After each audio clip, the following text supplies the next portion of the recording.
You should do the one that next to you.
En la lista para hablar. Para ser agregado a la lista puede usar su nombre, un seudónimo o los últimos 4 dígitos de su número telefónico. Asegúrese de que el nombre o el número coincida con el nombre o el número telefónico que utiliza para dirigirse a la junta para que se pueda habilitar su micrófono. Información requerida: su nombre o seudónimo o los últimos 4 dígitos de su número telefónico. Los últimos 4 dígitos de su número telefónico si llama por teléfono.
en la lista para hablar. Para ser agregado a la lista puede usar su nombre, un seudónimo o los últimos 4 dígitos de su número.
Para hablar. Para ser agregado a la lista puede usar su nombre, un seudónimo o los últimos 4 dígitos de su número telefónico. Asegúrese de que el nombre o el número coincida con el nombre o el número telefónico que utiliza para dirigirse a la junta para que se pueda habilitar su micrófono. Información requerida: su nombre o seudónimo o los últimos 4 dígitos de su número telefónico. Los últimos 4 dígitos de su número telefónico si llama por teléfono.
Si desea hacer un comentario, debe estar en la lista para hablar.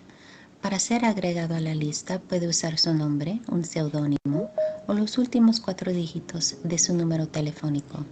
Asegúrese de que el nombre o el número coincida con el nombre o el número telefónico que utiliza para dirigirse a la junta para que se pueda habilitar su micrófono. Información requerida: su nombre o seudónimo o los últimos 4 dígitos de su número telefónico. Los últimos 4 dígitos de su número telefónico si llama por teléfono.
Para hablar. Para ser agregado a la lista, puede usar su nombre, un seudónimo o los últimos 4 dígitos de su número telefónico. Asegúrese de que el nombre o el número coincida con el nombre o el número telefónico que utiliza para dirigirse a la junta para que se pueda habilitar su micrófono. Información requerida: su nombre o seudónimo o los últimos 4 dígitos de su número telefónico. Los últimos 4 dígitos de su número telefónico si llama por teléfono. Número de la agenda o nombre del caso sobre el que desea comentar y si va a hablar a favor o en contra del caso. Para ser agregado a la lista por correo electrónico, envíe una tarjeta para hablar o un correo electrónico con la información requerida a bph.speaker.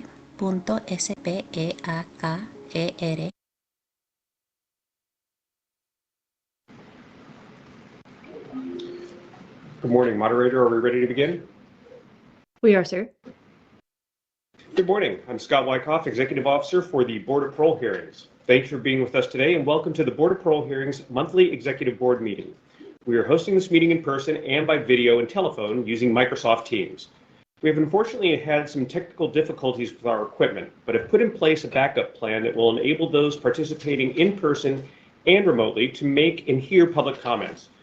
Due to the sensitivity of the microphones set up around the room, those attending in person are encouraged to be as quiet as possible so ambient sounds and conversations are not transmitted online. We have a majority of commissioners in person for this meeting as required by the law. For those participating by video, if you experience connectivity issues during this meeting, we have found that turning off your camera may help you see and hear those who are speaking and help us to hear you when you are speaking. If you wish to speak today, you must let us know and be added to the speaker list. You can submit a speaker card available on the board's website under the tab called Board Meetings and the link called Meeting Agendas.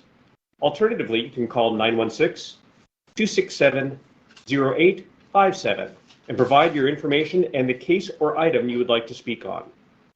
You can find additional documents with helpful instructions and tips for participating in today's meeting on the board's website. Just go to the tab called Board Meetings and select the link for Meeting Agendas. There is also a helpline available during the meeting if you are experiencing difficulties. Please call 916-445-4072. The number is also on the first page of today's agenda and the agenda page of the board's website. If no one immediately answers your call, please leave a message. Someone will return your call as quickly as possible. Most commissioners and board staff use computers to take notes and view the video during the meeting, so please do not be concerned if a commissioner is looking at their computer while someone is speaking. We will call cases in the order they are listed on the agenda. Your comments are important to us, and we want to hear from everyone. For this reason, all microphones are disabled, and comments may only be made after the moderator calls the speaker's name or identifies them by their login credentials. Once a speaker is called upon, they will be able to unmute their microphone to make a comment. This is why it is critical to add your information to the speaker list. Please be respectful and refrain from engaging in disruptive behavior, or you may be removed from the meeting. The Penal Code provides that it is unlawful to disrupt or break up this meeting. Please note that some speakers may include explicit crime details in their statements during this meeting. This could trigger strong reactions or be difficult to hear for some people and is not appropriate for children. Written statements may be submitted to the email address on the agenda, and written statements are considered the same as oral comments. All comments are limited to 2 minutes per speaker. We ask that you please be respectful of the time limits. Also, if you timely submitted a written statement to the board, the commissioners will consider it. For this reason, you are encouraged to reference your written statement and use your time today to provide additional information as needed. Once the board has heard comments on each case on the agenda, the board will go into closed session to deliberate and vote on each case. Board staff will post the decisions for today's cases within 24 hours in the lobby on the ground floor of the board's office at 1515 K Street, Sacramento, and on the board's website. I will now turn the meeting over to Commissioner Sharif. Thank you, Mr. Wyckoff. Good morning, everyone. Today's date is Tuesday, November 25th, 2025. The Board of Parole Hearings Executive Board meeting is now reconvened. I will now call roll for commissioners participating in public comment, deliberation, and voting on the cases on today's agenda. Chairperson present, Commissioner Barton. Present. Commissioner Cassidy. Present. Commissioner Dobbs. Present. Commissioner Infante. Present. Commissioner Long. Present. Commissioner Muniz. Present. Commissioner Ruff. Present. Commissioner Sergeant Burns. Present. Commissioner Tyra. Present. Commissioner Thornton. Present. Commissioner Weiss. Here. Please note for the minutes that a majority of the commissioners currently appointed are present and in person at 1515 K Street in Sacramento. We will now hear comments regarding cases on today's agenda. For each case, first, we will take comments from those in support of the incarcerated person. Then we will take comments from those in opposition to the incarcerated person. We will call on people by either the name provided or the last digits of their telephone number. We will enable the person's microphone so they can unmute and provide their comment. Your 2 minutes will begin when you start to speak. If you wish to speak today, you must sign up on our speakers list. You can submit a speakers card available on the board's website under the tab Board Meeting and the link Meeting Agendas. Alternatively, you can call area code 916-267-0857 and provide your information and the case you would like to speak on. If the case you want to speak on has already been passed, you will have another opportunity to speak at the end once we have gone through all the cases. Comments are limited to 2 minutes. There is no rebuttal. If you are speaking, please eliminate any background noise. The first case today is Joshua Vines, CDCR number P43513, item 25. Moderator, please call for speakers in support. Thank you, Chairperson. People who signed up to speak in support of Joshua Vines, please raise your hand using the Microsoft Teams button or by pressing *5 on your telephone. This will help us enable your microphone. The first speaker we have is Monica Garcia. Monica, I see you're with us and your hand is raised. Go ahead. Your 2 minutes starts when you begin to speak. Hi, good morning, everyone. I am asking from the deepest place in my heart to ask for your consideration regarding the release of Joshua Alvin Vines. I understand the seriousness of this request, and I do not make it lightly. My only intention is to share the truth of the man who has worked so sincerely to become. I ask that you allow Joshua the opportunity to return home to his family. Over these 27 years, he has rebuilt himself from inside and out. Joshua has completed multiple self-help courses, not for recognition, but because he truly wanted to understand himself, take accountability, and grow. Each certificate he earned represents hours of humility, reflection, and a genuine desire to change. Joshua has also been deeply committed to his spiritual growth. He attends Bible studies faithfully, not as a way to pass time, but to learn to heal and to build a foundation of faith for the life he hopes to live once he comes home. He speaks often about giving back, using experiences to uplift others, and being a light for someone who might otherwise lose their way. He has expressed a strong desire to be part of our program and dreams of one day becoming an art leader so he can inspire lives the same way he was inspired. His heart is in full compassion, respect, determination, and love. I do not doubt him, not for a moment. I believe that his release will not only bless his own life, but would also encourage others around him to choose growth and change. If Joshua is granted the chance to come home, he will not be walking this new path alone. He has a strong, steady support system ready to stand with him every step of the way. We will provide structure, accountability, guidance, and unconditional encouragement to ensure he has everything he needs to succeed. He already has connections with Dark Chrysalis and Project Kinship, programs that are prepared to support his transition and help him step into a stable, productive, and purpose life. Joshua has done the work. He has shown the effort, the transformation, and the heart. Your 2 minutes has elapsed. Please conclude your statement. And he has now the opportunity to live the positive change he has fought so hard for. I know and believe he can do it. There's no doubt about it. So I'm asking please to grant him the parole. I know for a fact he will not let you guys down. He will be one of the success stories. Thank you for your time. Thank you. Chairperson, there are no more speakers signed up in support of Joshua Vines.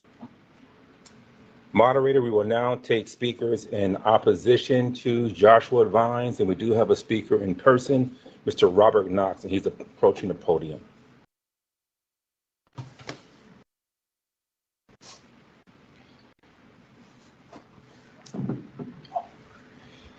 It breaks my heart hearing people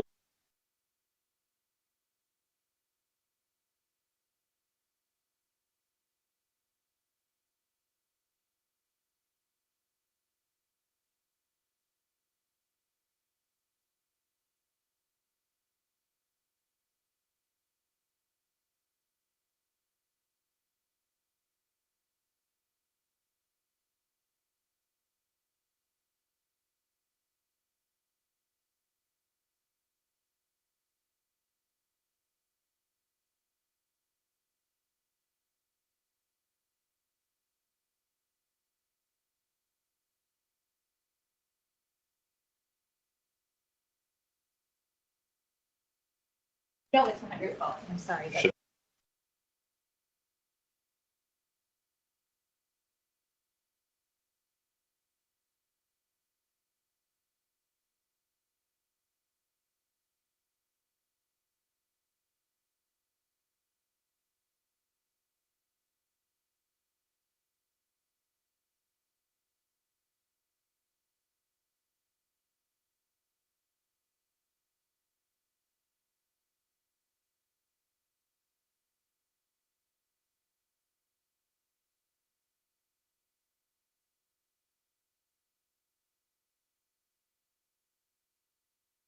want to push it to All right.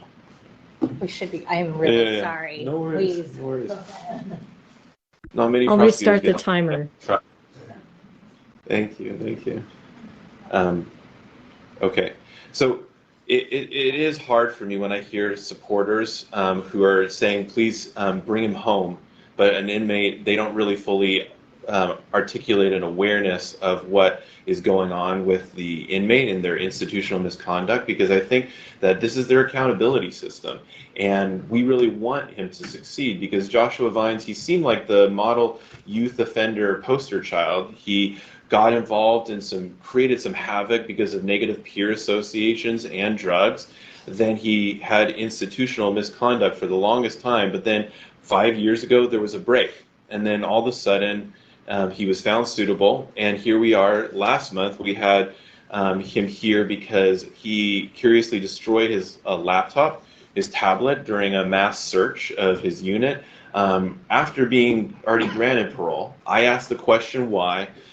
This was postponed. An investigation seems to have been done, and now there's a medical record disclosed saying that he had a positive test for a synthetic opioid last year. But the connection seems to be that there's a nexus to drugs and maybe a why for now explained for the destroying the tablet. And I think that concerns me because it provides a nexus to current dangerousness. His life crime spree was drug induced, as page 12 and 121 of the transcript show. It was a causative factor for him, the drug use, page 49 and 107. Even Vines admitted at his suitability hearing that he was under drugs, page 15, and that he used them to deal with negative emotions, page 18. This drug use started prior to the life crimes as a juvenile, page 17, and then institutional problems with drugs continued, page 24, that included smuggling in drugs, passing kites, and dialing phones, as he himself Your phrased 2 minutes it. has elapsed. Please conclude your statement. Page 71 says he still used drugs in prison to cope, and I'm afraid during the stressful transition to parole, if not held accountable, he might continue to do so and pose a danger. Please rescind his grant of parole. Thank you. Thank you. Chairperson, there are no more speakers signed up for Joshua Vines. Thank you, moderator. The next case is TREVIS Hudson, CDCR number AU2179, item 26. Moderator, please call for speakers and support. Thank you, Chairperson. We have no speakers signed up in support of TREVIS Hudson. Moderator, will you now take speakers in opposition to TREVIS Hudson? Thank you, Chairperson. We have one speaker, Julianne Walker. I know you're here with us. Go ahead and unmute yourself.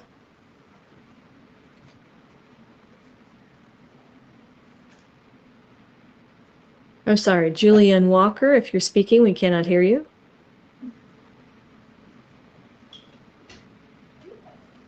Oh, we might have to circle back to Julianne. Chairperson, there are no more speakers signed up for TREVIS Hudson. Okay, we'll circle back to Ms. Walker. The next case is Henry Phillips, B38050, item 27. Moderator, please call for speakers in support.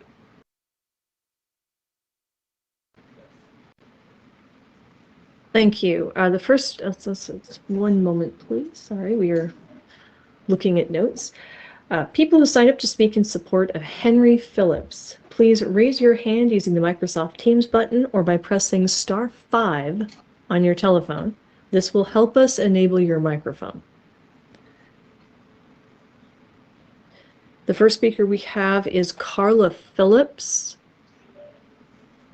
and apparently we cannot find her on the people present, either on video or on the telephone. So we are going to circle back to her. The next speaker we have is Patrina Satfield. And again, it looks like she's not present either. We do have a hand raised.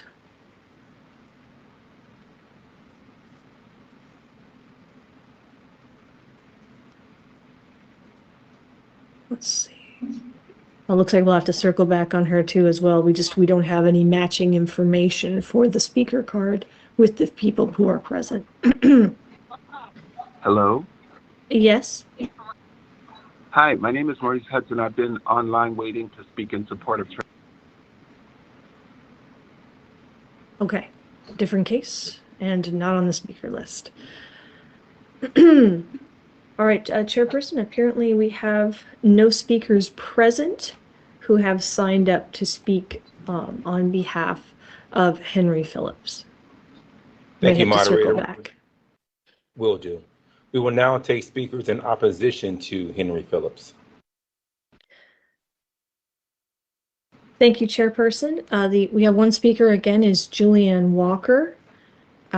We just got a note that she might be having technical difficulties. I still don't see her here present on the list. So we might have to circle back to her. Oh, there she is twice. I see her. Thank you. Go ahead, Julian. Thank you. Hi, can you hear me? Yes, we can. We can. I'm sorry, I apologize. I'm having audio issues. Okay, with respect to Mr. Phillips, at the time of the hearing and the grant, the DA who attended indicated to the panel that the main problem was an insufficient period of rehabilitation, of positive rehabilitation. And at that time, it would have been at best a year and a half. Now, subsequent to the grant, Mr. Phillips has committed another violation.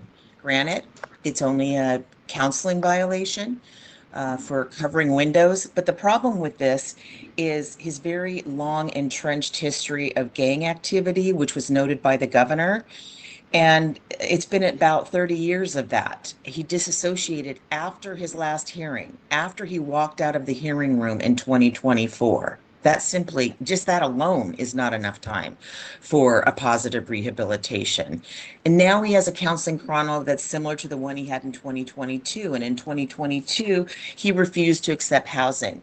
And why is this a problem?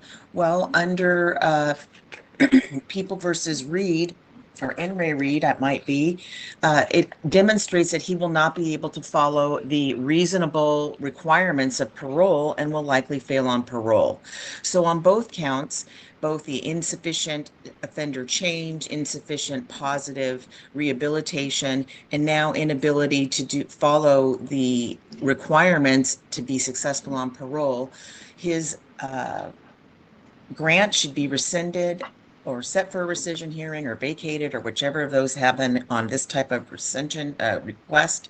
And we ask that the panel do that. Thank you. Thank you. Mr. Chairperson, there are no more speakers signed up for Henry Phillips. Thank you, moderator. The next case is Chase Benoit, CDCR number BD1681. Moderator, please call for speakers in support. Thank you. People who signed up to speak in support of Chase Benoit, please raise your hand using the Microsoft Teams button or by pressing *5 on your telephone. This will help us enable your microphone. The first speaker I have is Brad Zuckerman.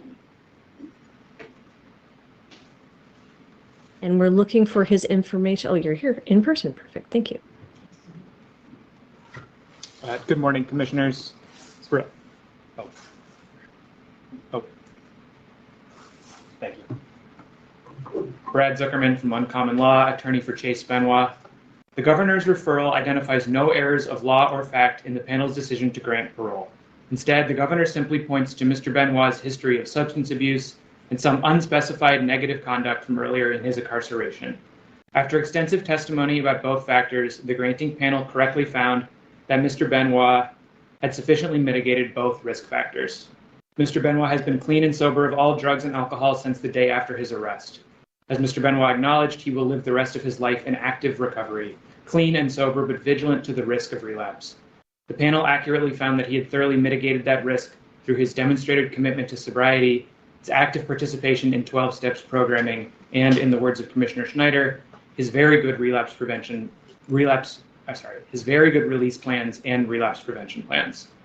As you'll hear today, Mr. Benoit has a strong network of supporters who are deeply committed to supporting his reentry and his sobriety. He's worked hard to arrange job opportunities, stable housing, and practical necessities. And he's written detailed plans to help him navigate daily life in the community, to maintain his health and well-being, and to ensure that he does not relapse into any of his past harmful behaviors. You can find these plans in the packet of documents that I submitted to the board yesterday. Finally, although it is not clear what conduct the governor was referring to, Mr. Benoit's accountability and transparency ensured that the granting panel was able to consider all relevant conduct in reaching the conclusion that they had, quote, never seen such subsequent maturity and growth in such a short time. The panel got the decision right. There is no evidence that Mr. Benoit represents an unreasonable risk to public safety today. I ask the board to uphold his grant. Thank you. Thank you. The next speaker is Jim Maloney. I see you're with us. Go ahead and unmute yourself by pressing the microphone button, and your 2 minutes starts when you begin to speak. All right, thank you. Good morning, commissioners. My name is Jim Maloney. I co-facilitate the Victim Offender Education Group, which we also refer to as VOGUE, that Mr. Chase Benoit has been participating in since January of 2024. I'm sharing on behalf of my two co-facilitators. I want to share what I have witnessed regarding Chase's engagement and participation in this program. VOGUE is a restorative justice program that helps participants to understand and shift their harmful and destructive behavioral patterns and take responsibility for the impact of their crimes on their victims, their communities, their families, and themselves. VOGUE participants are required to share a detailed crime impact statement so that group participants are able to support each other in being accountable for each person's commitment offense and the harm the individual committed. Special attention is given to the victims of each participant's crime and to develop a thorough understanding of the impact their harm has caused to each of their victims. Chase has been particularly attuned to the impact he has had on his victim and his victim's family and friends, and has expressed deep remorse and accountability for the crime he has caused. Chase has shown a strong willingness to explore his behavior and take responsibility for his actions. His ongoing dedication to personal growth and transformation is evident in his thoughtful contributions to the program. We feel so strongly in his skills and capabilities that we have asked him to consider assisting us as an inside facilitator of the program in the future. We are confident that Chase will have a successful transition to free society. We as facilitators are willing to provide our professional support to help Chase should he need assistance during his transition, if and when he is paroled or released. Thank you for allowing me to share our support for his parole. Thank you. The next speaker is Mary Joy. I see you're with us. Go ahead and unmute.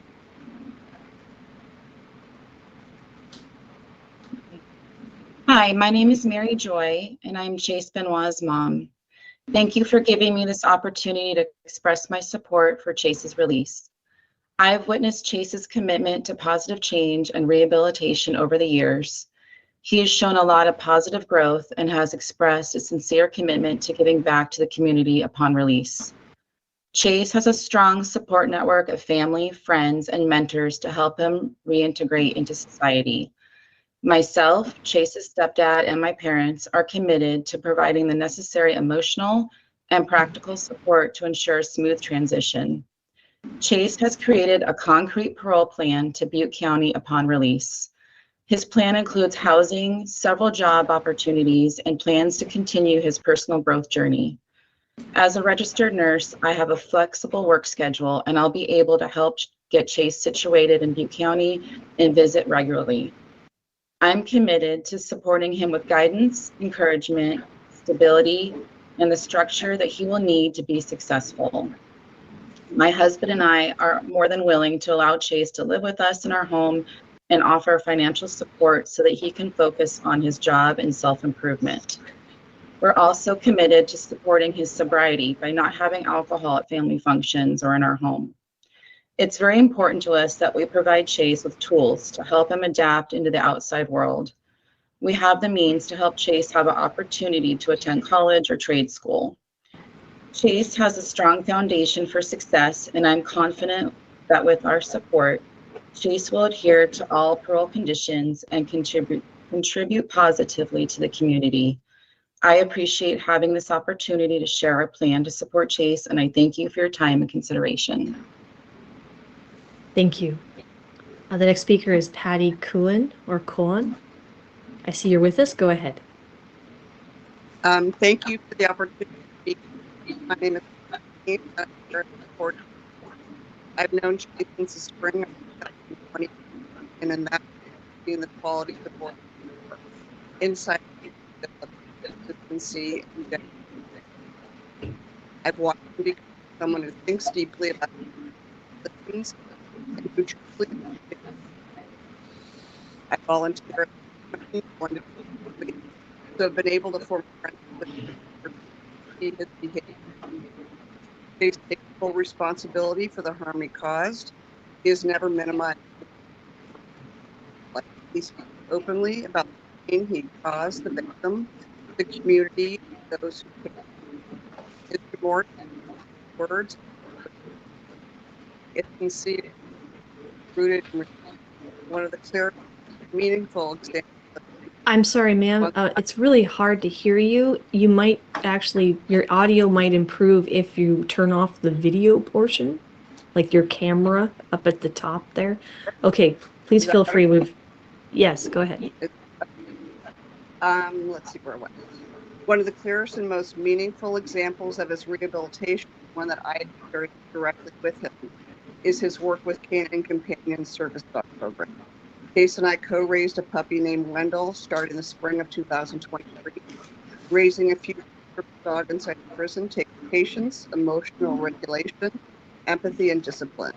Chase showed up for Wendell every single day with consistency, gentleness, and sensitivity. He also became a leader in the program, well respected by companions and fellow puppies. And the most beautiful part is that Wendell grabbed a service dog for an individual who is hearing impaired, a person whose daily safety and independence depend on the foundation that Chase builds.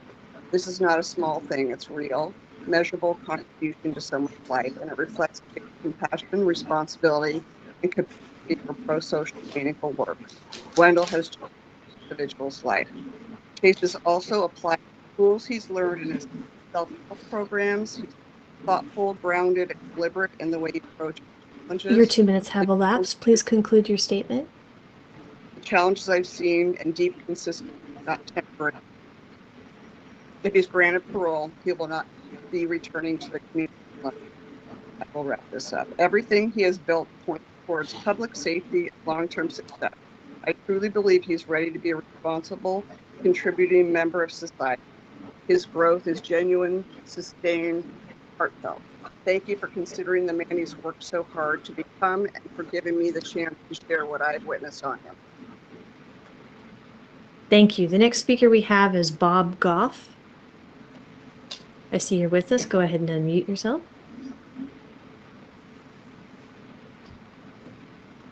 Press the microphone button on the top. You're still showing as muted. Good afternoon. Thank you so much, commissioners and Mr. Chairperson. I'm just so honored to speak on Chase's behalf. My name is Bob Goff. I've been an attorney practicing for 30 years in California. I've had the privilege over almost 10 years to be teaching a class at San Quentin. In that capacity, we've had a chance to have Chase in our class and see in him these character attributes that will be such a positive influence on society if he were granted parole. He demonstrates authenticity in everything that he does, kindness, introspection. He's a leader of the small groups that we're in. And as I bring many guests to San Quentin, his ability to engage people with vulnerability and a deep remorse for what he's done, but also a clear idea of his future. The classes among which we teach are one called Dream Big, and that's all about ambitions and the steps to take to get there. And I've seen Chase stand among his peers as somebody that not only has clarity for the ambitions he has, but he also brings other people along in this. And so I can't recommend enough or highly enough Chase for parole, because he's the kind of person that could contribute positively. We have a retreat center. We operate in Southern California. I know he has some family down there as well. He would be the kind of person we would want working with us. So again, thank you for your time. Thank you for considering Chase favorably for parole. He has our absolute enthusiastic support. Thank you very much. Thank you. The next speaker we have is Adam Zagelbaum. Go ahead and unmute. Okay. Adam, hello, everybody. Oh, okay, go ahead. Yeah, thank you. And I just wanted to say my role is I'm a professor of counseling at Sonoma State University, have been so since 2008. And I've known Chase for approximately 6 years, both as a member of KidCat, the Kids Creating Awareness Together program, and he has also been the chairman of this very program for the past few years. He's one of the most consistent and comprehensive members of the program as it currently operates. He has leadership skills and is quite respected by all members of the program and volunteers such as myself.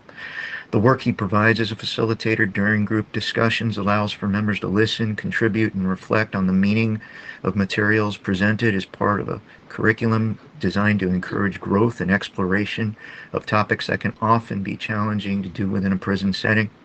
This was especially impressive that he was able to do this while also dealing with the death of his wife, which took a special level of commitment and accountability.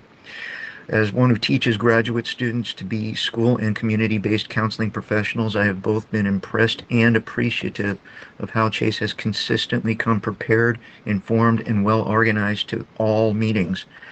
When I bring many of my students to volunteer, Chase certainly can connect with them interpersonally and professionally, and they, as a result, become motivated to continue their service to the KidCat program, and in ways that remain in place even after they graduate from my university.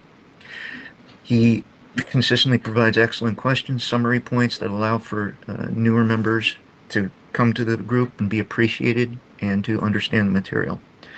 So it is evident from the work that he provides within KidCat that his efforts demonstrate a strong level of academic, interpersonal, and authenticity, not only for his own work, but the work he is able to model for others. Your 2 minutes have elapsed. Please conclude your statement. When he is released, I expect him to be one of many guest speakers that I have brought to my counseling class in order to encourage people to advocate and stop as much as possible the school to prison pipeline. Thank you very much. Thank you. The next speaker is Jody Luke. I see you're with us. Go ahead. My name is Jody Luke. I'm the president. Can you hear me? Yes. Okay. My name is Jody Luke, and I'm the president of Love Does. It's a global nonprofit that works in over 15 countries and domestically, most predominantly in the education space. We lead a class at San Quentin and selected Chase to be on our leadership team. We have known him in that capacity for over 5 years, and I have found him to be humble and thoughtful and responsible and discerning. We offer educational scholarships as a part of this class. Chase was selected as one of the 5 recipients this year in an application pool of over 20 really qualified and heartfelt applications. He was chosen to pursue a certificate as a heavy equipment operator, and I think that matches his skill set well. We have committed to supporting him financially in order to get all related certificates prior to and after his parole, if that should occur. In addition, we have a monthly transitional program that offers job search assistance and personal assistance in order to transition well, again, if that should occur. I believe Chase changed his life while he was in prison. And one of the ways I know that is because when he faced adversity, he didn't backslide, and this was significant adversity, a loss of a dear loved one, and instead he continued in the great character progress he had made in prison and saw that in so many different ways. I'm confident Chase will be able to successfully transition and will be a service to society. Thank you for your time. Thank you. The last speaker we have is Brandon Terrell. I see you're with us. Go ahead. Thank you for the opportunity to speak on Chase's behalf.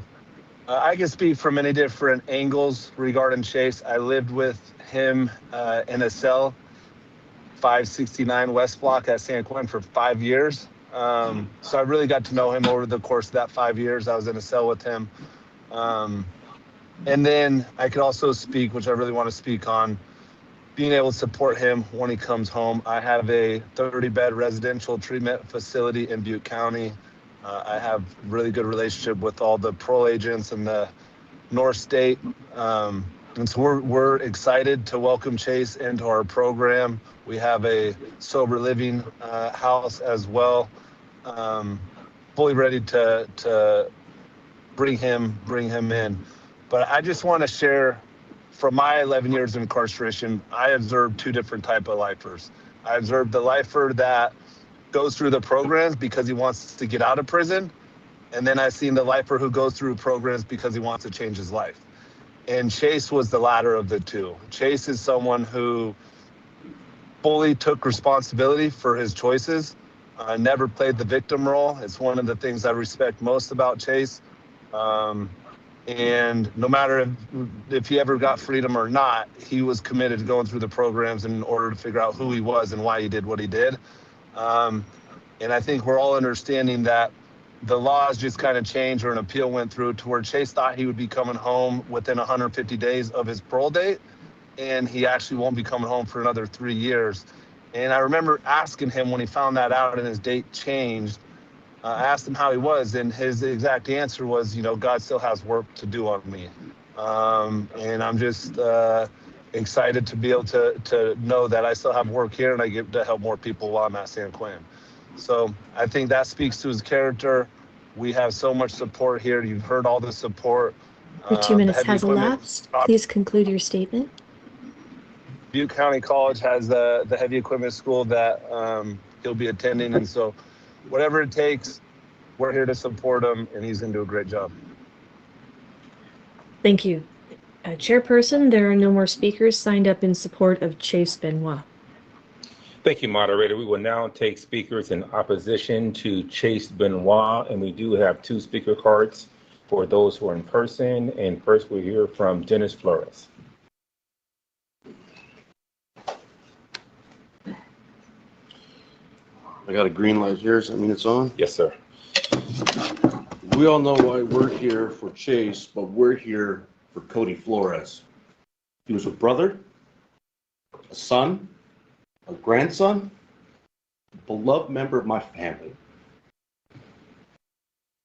In this particular picture, he's holding my son, who is now 18 in college, who he'll never get to see. But on this particular day, he was playing by the ocean, got hit by a wave, and Cody ran to his safety, picked him up, dried him up. And you can see in this picture the love he has, this love he had for everybody. And it has been ripped from our family. 10 years, 11 years, whatever it has felt like this does not justify my brother's life because of good behavior. He doesn't get a chance to have good behavior or make something of himself or marry his wife. I respectfully ask you to decline any option of parole. It would do him a discerningly, just be unjust. There's a million things I could say, but no matter how much this guy said, he has refrained himself. He's back in. He's going to be a good member of society. Does not change the fact that on this night he chased my brother down with his buddies, stabbed him more times than I can count on my hands. Cody received stab wounds to his abdomen, his neck, his face, and multiple hand wounds from self-defense. He didn't go there with a knife or a gun or any type of idea of hurting this person who is in prison now. But the person who's in prison now had it in his mind what he was going to do to Cody Flores. Please don't let him out on good behavior because he seems fit for society. He's already proven what he is capable of. One day he might have another bad day. Please help us protect society and our family. Thank you for your time. Moderator, we have an additional speaker who is present in opposition, Paula Anderson.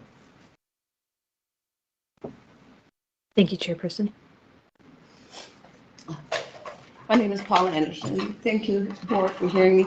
I wasn't planning on speaking because my daughter has been in contact with the Board, but I have been mailing letters to Gavin Newsom and with no response. But then I met with Miriam and she indicated that someone is reading those letters. Recently, I mailed a letter to the Board, and that is what I'm here for, is to ask to make sure if I received notice that you have received the letters, and I wanted to know if will it be read by all of you, or is it just exercise of I'm so nervous, you guys. So that's what my daughter will be speaking in behalf of my grandson, who was taken away from us tragically. And I'm hoping this Board to please not grant parole to Chase Benoit.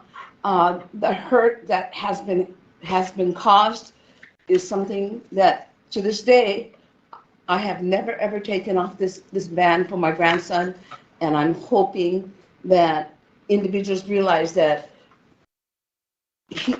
the sentencing.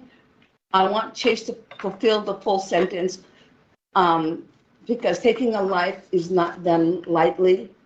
A drug abuse, stealing, breaking and entering. You know what? Those are the ones that need to be released because they are. But when you take a life, the life is gone forever. So I just wanted to make sure that my letters would be read and that my daughter will be speaking in detail as to the family's feelings. So thank you. Thank you.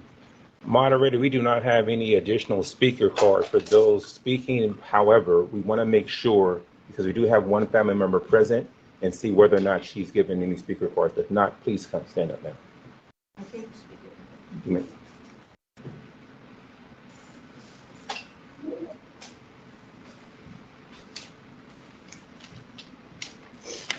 This is my Cody. It's Cody, his fiance. I'm Tracy, Cody's mom. Now, I thank you for giving me and my family's opportunity to address you personally. Until our last breath, we will mourn Cody. And I'll forever remember Judge Bernardino turning to the jury and shouting, "You got it wrong." He then turned directly to Chase and he expressed his complete disgust.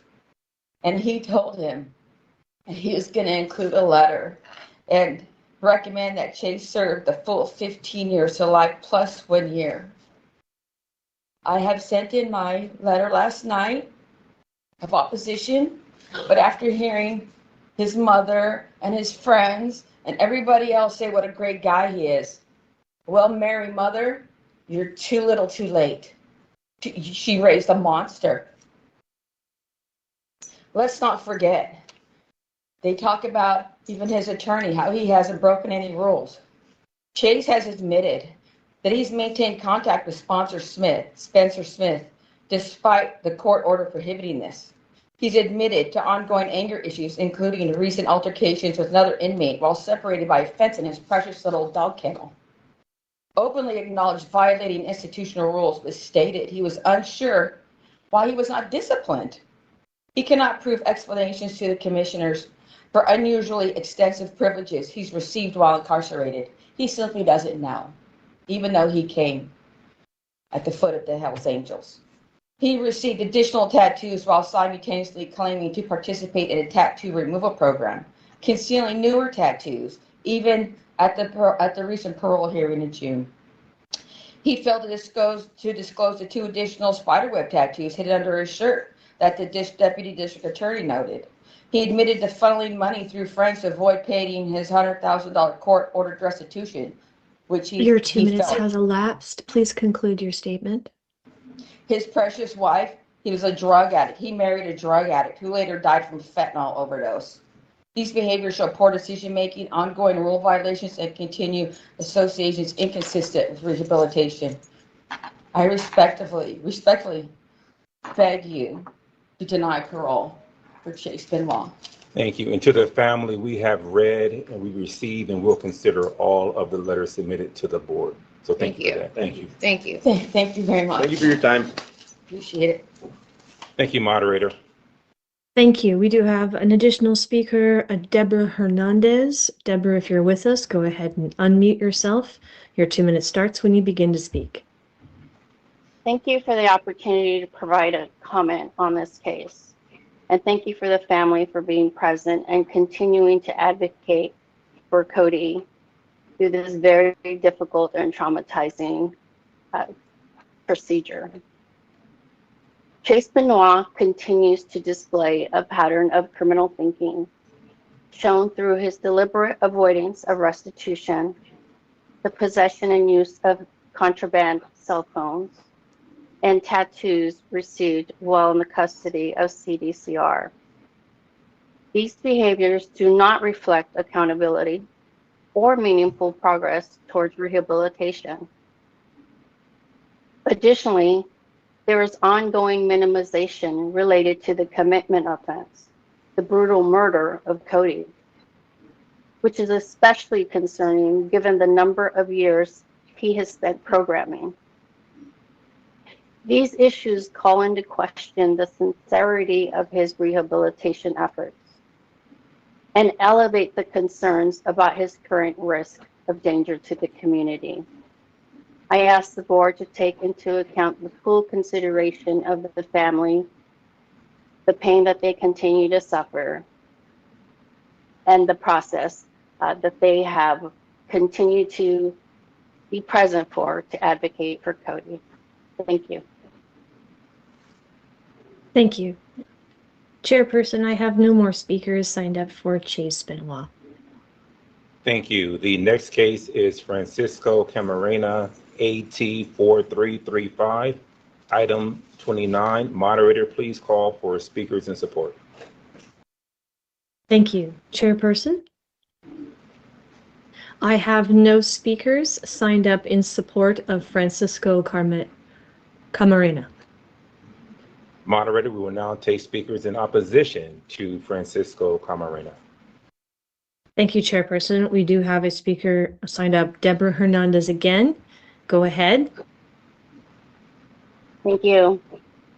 The people have several concerns that were placed on the record, which I would like to re-emphasize. First, the explanations provided for many of the questions raised were extremely basic and did not meaningfully address the underlying causative factors of the commitment offense. While he acknowledged being attracted to children, he simultaneously minimized by claiming only limited attraction to the victim. This stands in contrast to other testimony where he described having deviant thoughts after he saw someone on television, a child, that he claimed looked like the victim.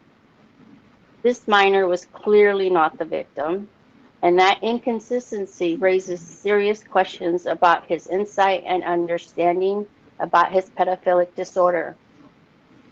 Additionally, his identified support system is troubling. It includes individuals who have previously assisted him in circumventing restitution, which signals a willingness, both on his part and theirs, to disregard legal obligations placed on him. Taken together, these issues point to significant gaps in accountability and risk awareness, and they should be given substantial weight in determining whether to rescind the grant of parole. Thank you.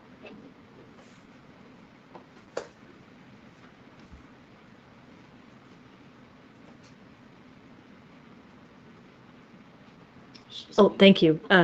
Chairperson, we have no more speakers for Francisco Camarena. Thank you. The next case is Danny Cedillo Jr., F87456, item 30. Moderator, please call for speakers in support.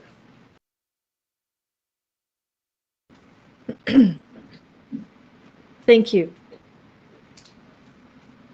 For people who signed up to speak in support of Danny Cedillo Jr., please raise your hand using the Microsoft Teams button or by pressing *5 on your telephone. This will help us enable your microphone. The first speaker we have is Danny Cedillo. If you wish to unmute yourself, you can press *6 by telephone or by video hitting the microphone icon at the top of your screen. Danny Cedillo, if you're speaking, we cannot hear you. Hello? Can you hear me Yes, now? go ahead. Now we can hear Hi, you. Go good ahead. morning. Good morning, all. My name is Danny Cedillo. Danny is my nephew that my sister named after me. From the time he was little, he was more of a well-behaved favorite nephew, so to speak.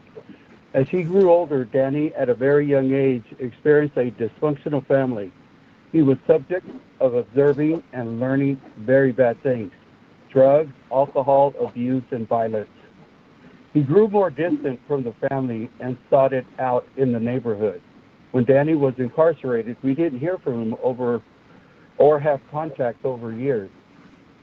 Through positive mentorship, encouragement, and a 12-step program, along with other positive work motivation like art and teachers teaching him various things, he learned to accept positive guidance that helped his outlook in life think differently. He grew to learn genuine love and respect with him in marriage of a wife and son. Through this time, he has been back in contact with family. Our relationship has been one of love and edifying encouragement and prayers. Danny's family loves him and are happy to hear from him and miss him. We believe Danny has grown out of one phase of his life and learned and took advantage of various programs. He educated himself in a school program there and got his diploma. Art has been a passion for him. He has shared and donated his art to various people and places. He has shown responsibility, accountability, and respect with other inmates as well as teachers and correctional officers. I have had the privilege to be a leader of a men's ministry at my Christian church and learned so much of God's grace and love. I have shared the Word of God and bought him a Bible for him to seek himself, and with love and encouragement, we've shared so much of our conversations. He too is sponsoring other inmates as he was. He sought guidance. Your 2 minutes have elapsed. Please conclude your statement. They seek it from him. You may have heard the phrase, what Satan uses for bad, God uses for good. This is the transformation I hear and see from Danny now. Granted his freedom, Danny will have full support, help of his family to live, work, and have a positive, stable life to share with his family. Thank you. Thank you. This next speaker we have is Magda Cedillo. Magda, go ahead and unmute yourself. You can perfect. I see you're unmuted. Go ahead. To the Honorable DPH, I'm speaking on behalf of my husband, father of my son. When I first met Danny, he was honest, telling me that he was a troublemaker, gang member, and in prison for the murder of his daughter. However, in the 7 years we've been married, I've been grateful to watch the man I love value himself and those around him. Since then, he became a facilitator, mentor, sponsor. He has excelled in college self-help groups, his art, and anything he puts his mind to. He communicates how he feels as opposed to surprising it. Quite frankly, he has helped me in my life by expressing my emotions in a healthy way. I've been by his side as he is dissociated from negativity, tears, into value and family, friends, and my son Ezra. The joy that I feel as my son accepts Danny as his dad. Their bond, their love is that of a father and son. I would ask the board to strongly consider my husband's release. I know he has a valued coping tools, skills, education, support, spiritual guidance, safety, and love of others to be a productive member of society. Thank you for your time. Thank you. The next speaker is Tim Ellsworth. Tim, if you're with us, go ahead and unmute yourself.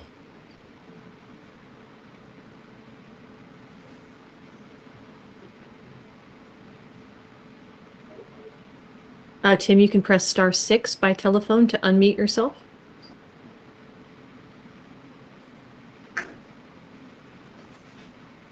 Tim, you're still showing as muted, so if you're speaking, we cannot hear you. Tim, you may have to leave the meeting and come back in. We'll circle back to Tim. The next speaker is Lance Wilkins. I see you're with us. Go ahead and unmute yourself. You're showing as muted, Lance. You'll have to hit the microphone button at the top of the screen.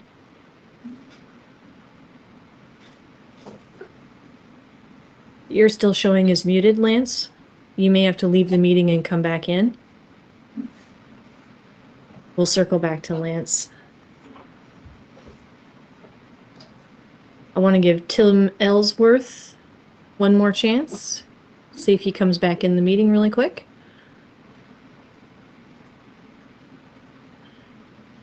Don't see him. Oh yeah, I do. Go ahead, Tim. I can see that you're with us. Go ahead and unmute yourself by pressing *6 on your telephone to unmute yourself. There you go. I see you. Go ahead. So sorry about that. No problem. Go ahead, sir. Okay. My name is Tim Ellsworth. I've had association with Mr. Cedillo through two ways. I was his instructor for 18 weeks in a geology course in 2022, and also I spent over 30 months with him in a 12-step group every week. He's been the facilitator of that group for the last 18 weeks or so. In geology class, Danny was a fantastic role model for the other students. He was always polite, very considerate, sat in the front row right in front of me. He got his work done on time. He got an A in the class. He worked really hard. That's a very hard class. I was very proud of him. And since I've been in the meetings with him, in 12-step meetings for the last 31 months, and he's been facilitator of that like 16 months or so. And he shared his 5th step with me. I've really come to know Danny. I've spent over 250 hours with him, and he's a wonderful man. I've loved watching the transformation, the change that he's brought about in his life. He's vulnerable, he's kind, he serves others, he really tries to help. He opens up about his experience. He's very supportive. I would love to see him be able to be with his family again, and I'm completely convinced that he'll be a wonderful force for good wherever he is. I have great respect for Danny. Anyway, so that's all I've got. Thank you. I'd like to give one more chance to Lance Wilkins. Lance, were you able to rejoin the meeting? Go ahead and unmute yourself or press *6 by telephone.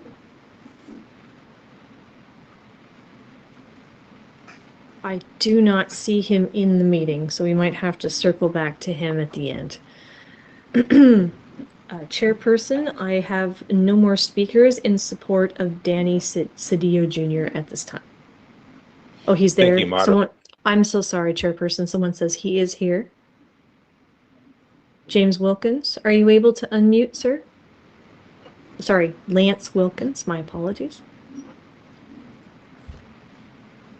It looks like he left. Sorry. Go ahead, Chairperson. We will now take speakers in opposition to Danny Cedillo Jr.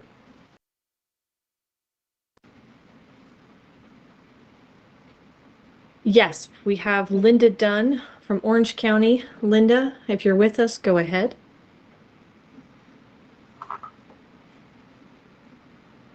She's muted. Oh, yes, you are muted. Good morning. I'm Linda Dunn. I'm from Riverside District Attorney's Office. I listen to the speakers in support and I respect their positions, but I didn't hear one of them, not even one, mention the fact that Danny Cedillo killed a baby. His own family should at least have some remorse for that little baby. She was 7 months old when he killed her. And I happened to be in the jury pool. I didn't serve, of course. But when the charges were read, the woman next to me gasped out loud and said, "Oh my God, he killed a baby." So, he was a youthful offender. And all of you know that youthful offenders have a 50% chance of getting a grant of parole. That's the way the stats are running these days. But this is one who should not have gotten a grant of parole. The panel actually disregarded the findings of the clinician who gave Mr. Cedillo a higher moderate. The clinician, Dr. Stieferman, on page 9 said that Mr. Cedillo had recent violence and a limited understanding of the causative factors. Why do we think the governor referred this? Because those are red flags. That's why. Mr. Cedillo has had, I think it's 7 RVRs, 3 for violence. In 2020, he and other inmates battered an inmate. He was 36, no longer a youthful offender, so that doesn't help him. He formed his own gang in prison, the Independent Writers. Mr. Cedillo has made some changes for the positive, but they are too recent. They are not sustained. He is not ready for release. And I understand that you have to grant some people parole, but this was a mistake. It really was. And you need to Your 2 rescind minutes it. have elapsed. Please conclude your statement. Thank you. It should be rescinded and referred. Thank you for your time. Thank you, Chairperson. There are no more speakers for Danny Cedillo Jr. The next case is Gustavo Flores, C62331, item 31. Moderator, please call for speakers in support. Thank you, Chairperson. I have no speakers signed up to speak in support of Gustavo Flores. There's a hand raised. I do not have any speakers signed up in support of Gustavo Flores. Moderator, we will now take speakers in opposition to Gustavo Flores. Thank you. Again, we have Linda Dunn from Riverside County. Go ahead, Linda. Thank you. Mr. Flores has been in prison, I think, for 44 years, and he again was a youthful offender. But Mr. Flores falls into an extremely unusual category of inmate. He murdered 3 people and shot and almost killed another. I'd like to let you know who they were. They were 3 young men. He didn't even know them. They were strangers to him. When he was 18, he and his brother were driving around looking for trouble and they found it. Mr. Flores used a gun against people he didn't know because he felt his brother was disrespected. Those men were Stephen Wright, age 20, Lance Eddingfield, 28, Carl Richardson, 25, and a minor, 15 years old. We submitted a picture so you could take a look at Stephen and Lance and Carl lined up on the autopsy tables. No more birthdays, no more Christmases, no kids for any of those young men because they died because Gustavo Flores wanted to show what a big man he was. That's why he's been in prison for such a long, long time. And why do you think the governor referred this one? The governor's a little bit nervous. A 3 person killer out on the streets? What if he reoffends? We should all be nervous because Mr. Flores has not shown sustained rehabilitation gains. He was given a lower moderate after 43 years in prison, and he should have earned at least a lower long before that. In 2023, in his hearing, it was evident he was still on the fence about gang life. In fact, he did not resign from the gang, which, by the way, is the one we know so well as Emmy. Your 2 minutes have elapsed. Please conclude your statement. He didn't disengage until 2024. Mr. Flores is not suitable for release, and his grant.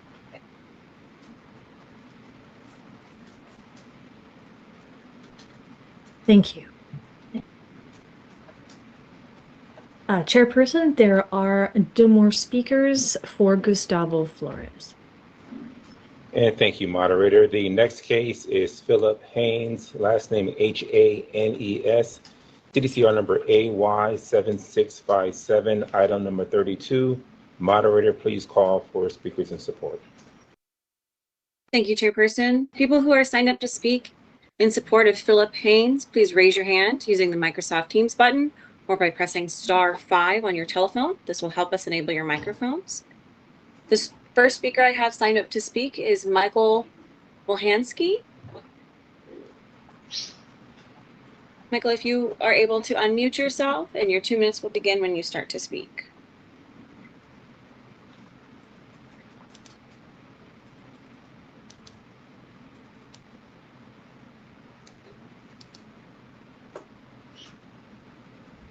Michael, are you with us? Your microphone had been enabled. You can unmute yourself by pressing *6. Okay, I'm going to circle back to Michael. The next speaker I have signed up is Nicole Hunter.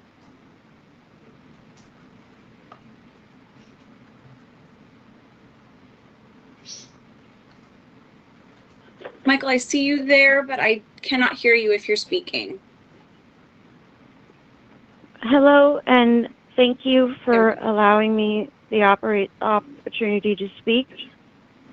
My name is Nicole Hunter, and I appear before you today to advocate for the supervised release of my father. I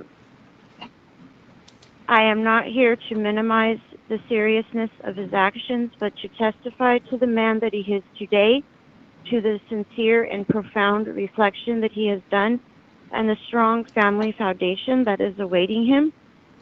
Over the years that he has spent incarcerated, my father has not just served time, he has actively used this period for deep and meaningful self-reflection. He has engaged consistently in therapy and counseling, committing himself to understanding the root causes of his mistakes. He has immersed himself in reading, focusing specifically on books related to personal growth, accountability, and emotional intelligence. But most importantly, he has demonstrated sincere remorse, and he accepts the full responsibility for his transgressions. I want to emphasize to you all that the crime for which my father is in custody was an anomaly that deeply shocked those of us who know him best. Throughout the duration of my childhood, my father never exhibited violent, abusive, or harmful behavior toward anyone. This transgression was profoundly out of character for him, and the person standing before you today is someone who has fully internalized the gravity of his actions and worked tirelessly to ensure that they will never be repeated. Today, my father is ready to reintegrate into society and to become a valuable, contributing member of the community. He has extensive and pragmatic plans to rebuild his life, which include continuing along his path of self-improvement, attending religious services, and resuming his favorite hobbies. But most of all, he looks forward to reconnecting with his family and spending quality time with his grandchildren. Respectfully, I ask you today to take my words to heart and to consider the evidence of his transformation, his deep remorse, and the strong, stable future he is prepared to embrace with his.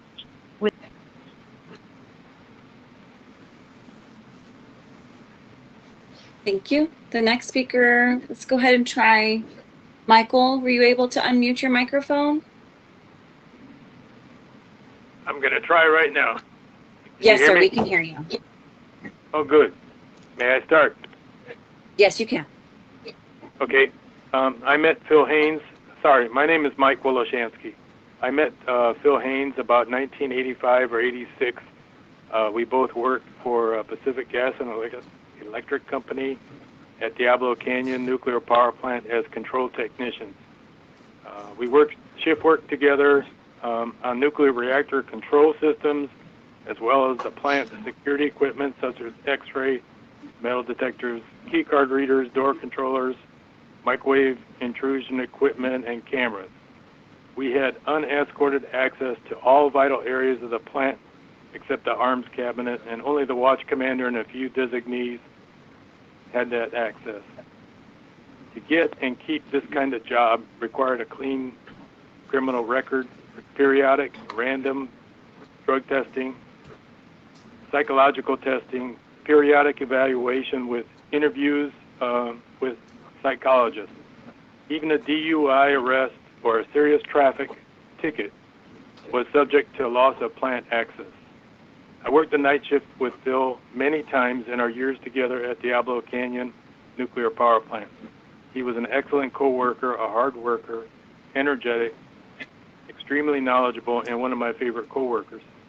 He currently owns a house in Templeton where he raised his 3 kids to adulthood after he and his wife divorced. I don't know if he had partial or sole custody of their children while they were growing up. During this time, he bought a large property in San Luis County and planted grapevines. He worked very hard in his spare time for several years and then sold it as the vines got established. He moved on to something else. He had a pilot's license. He owned his own plane. In about 2000, he took a job transfer to Humble Bay Nuclear Power Plant. Your 2 minutes have elapsed. Please conclude your statement. For the same employer. I visited Phil in county jail several times before and after his trial. I would be glad to continue moral and emotional support for Phil in the future after he leaves prison. There is no excuse for the crime Phil committed. I know he feels sincere remorse for taking a young woman's life, and this is a time of positive growth and reflection. Please consider giving Phil his freedom again. Thank you. Thank you, sir. The next speaker I have signed up to speak is Renee Haynes.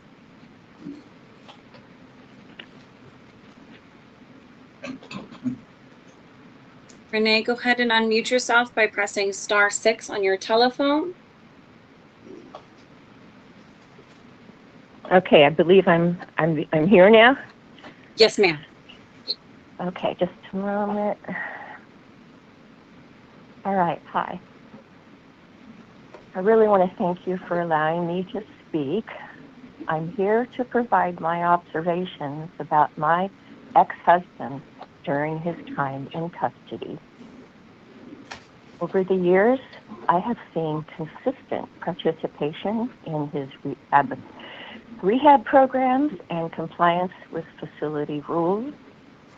During our communications, he has spoken to me about how these programs have changed his thinking,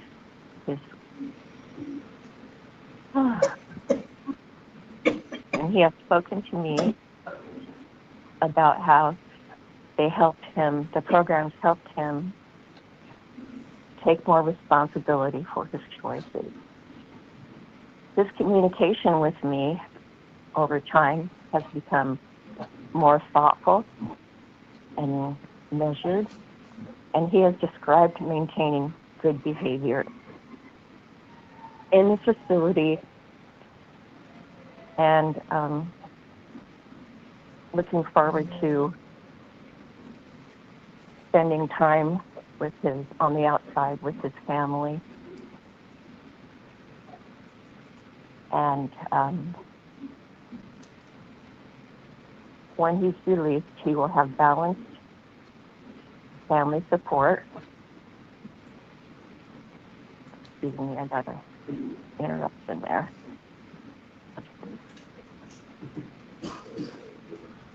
Balanced family support. And we will help him reintegrate into society. From my perspective, he has demonstrated much progress in his behavior. Your 2 minutes have elapsed. Please conclude your statement. Okay. So I would like to thank you for your time and consideration. And please hope that Philip gets out and rejoins our family because we miss him dearly. Thank you. Thank you. The next speaker I have is Ivana Bosic. Yes. Yes, ma'am, we can hear you. Okay. I'm Philip Haynes' sister. I've known him all my life. He's a year older than me. He's never shown any signs of violence ever in his life that I've known him.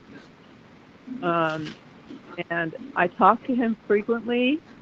He has demonstrated a change in his personality. He's more loving. He's more kind. He's more compassionate. We talk often. Him and I have become closer as brother and sister, and I really believe he should be let out of prison. I'm also here to support him and to help him in any way. And he's been planning his future after he gets out, so he knows everything and knows what to do. I love him very much. He's a good man.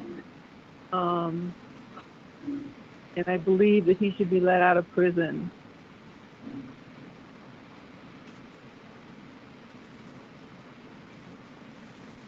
Thank you for listening to me. Thank you, Ann. The next speaker I have is Annie Wagner. Can you hear? Yes, ma'am, we can. Hi, can you hear me? Yes, ma'am.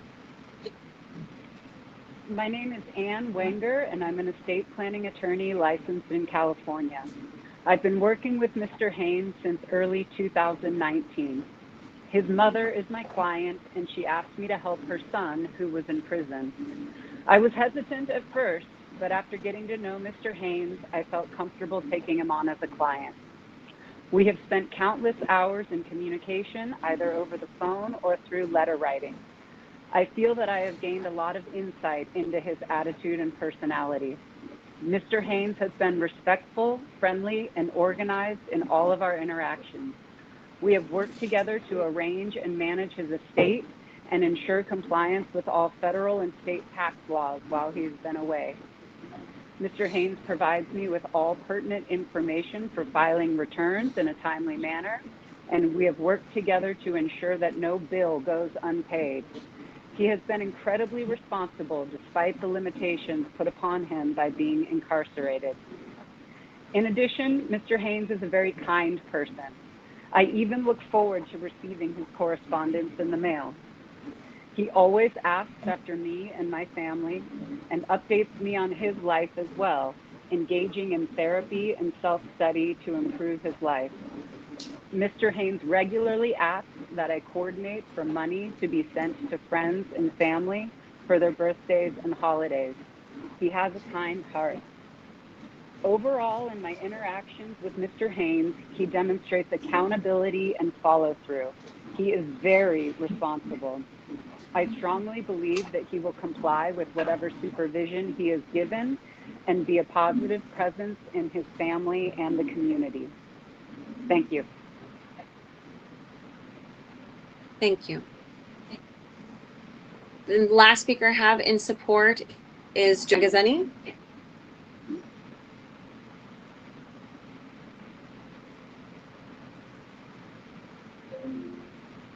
Good morning. Can you hear me? Yes, sir, we can. Thank you. Good morning, Commissioners. My name is Joseph Magazzini. I had the privilege of representing Mr. Haynes at his suitability hearing. The governor has asked this board to look at one issue, and that is whether Mr. Haynes has sufficient understanding and tools to avoid falling back into relationship instability of the type that led to this commitment offense. And there's a couple things that I think speak to that. One is this crime was very much a product of the circumstances that surrounded. Mr. Haynes did not have a history of entrenched criminality. He did not have a history of violence. And the only reason that we know that he had instability in his relationships, broadly speaking, is because he offered that information. He could have come in and presented himself in this case as a situation that was just born out of the circumstances and not indicative of deeper positive factors relating to his issues with relationships, his insecurity, his need for control. He has done the work to examine what was wrong with him that when these set of circumstances, this crime arose, caused him to react in a violent manner. Furthermore, he's engaged in substantial programming to address these issues. Mr. Haynes had a very lengthy conversation at his hearing with the commissioner and with the deputy commissioner, both about what was wrong with him, what led to this crime, what he's learned about how to manage it. He was able to identify his risk factors immediately: substances, anger, and unstable relationships. He was able to identify several tools for how he manages those. He didn't minimize once at his hearing. He didn't blame shift once at his hearing. He took responsibility for things that panel could not have known about unless he had brought them to their attention. And he submitted very detailed and personalized relapse prevention plans. As was stated by people here, he was living a responsible lifestyle in many ways prior to this offense. And there's no reason that, given his age, given the work he's done, given his behavioral stability over a lengthy period of time, Please conclude your that he will not be able to return to being a responsible citizen again. This grant was provident. I ask the full board to uphold it. Thank you. Thank you. Chairpersons, I have no more speakers signed up to speak in opposition, or sorry, to speak in support of Philip Haynes. Thank you, moderator. We will now take speakers in opposition to Philip Haynes. Thank you. The only speaker I have signed up to speak in opposition is Jessica Curley. Thank you. Jessica Curley, San Luis Obispo District Attorney's Office. In 2014, Philip Haynes fatally stabbed his girlfriend, Tina Badeau, during an argument because he was losing control of her. At his parole hearing, Haynes described that he met the victim through his daughter, who suffered a heroin addiction. He claimed he wanted to take care of her and help her. However, at that hearing, he acknowledged that the relationship quickly became sexual and was inappropriate and dysfunctional, stating the victim was available. The parole board recognized the significant 30-year age gap difference between the victim and inmate Haynes. Haynes stabbed Tina because he did not want her to leave and needed her to serve as the woman who cooked, cleaned, and took care of him and his grandson. Inmate Haynes objectified Tina Badeau and killed her simply because he felt rejected and disrespected with his 5-year-old grandson in the next room. Not surprisingly, Haynes has refrained from serious misconduct while incarcerated because he's been in a controlled environment, removed from romantic relationships with women in his particular victim demographic. In the governor's request for en banc review, he noted that before the life crime, Mr. Haynes' relationships with intimate partners, including the victim and his ex-wife, were unstable and involved coercive control and manipulation.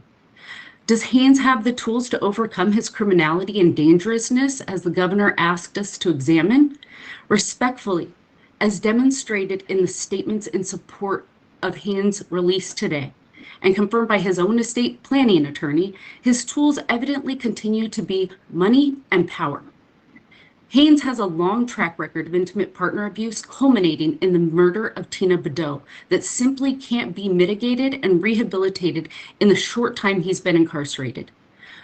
We also ask that the board consider the statement, the written statement submitted by the victim's sister, Sabrina Garcia, in rendering its decision. Thank you. Your 2 minutes have elapsed. Please conclude your statement.